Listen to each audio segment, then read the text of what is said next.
Red బుక్లో next మీ పేరే ఉందంట కదా అని అడిగినప్పుడు ఆయన ఏం చెప్పారు సమాధానం, నేను చూడలేదమ్మా రెడ్ బుక్, మీరు చూసావా అని చెప్పేసి అడుగుతున్నారంటే, ఇదే రెడ్ బుక్ గురించి అప్పుడేం మాట్లాడారు, రెడ్ బుక్కా టచ్ అయ్యి వల్లభనేని వంశీని కానీ నన్ను కానీ టచ్ అయ్యి అని చెప్పేసి అన్నారు. మరలా ఇవాళ ఏమో మరి అట్లా మాట్లాడుతున్నారు. వల్లభనేని వంశీని టచ్ చేయటం కదా, ఆల్రెడీ లోపలేశారు.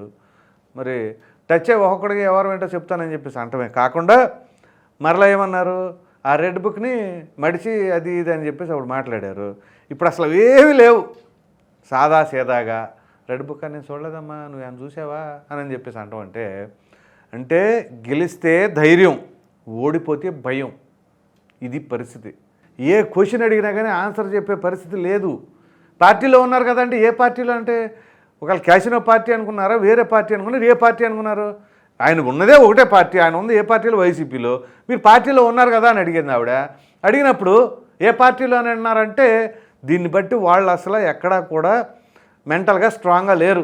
ఏ క్వశ్చన్ అడిగినా కానీ ఏం చెబితే ఏం తలనొప్పి వచ్చిందని భయంతో మాట్లాడుతున్నారో, లేకపోతే అసలు క్వశ్చన్ కూడా పూర్తిగా వినట్లేదో ఏంటో.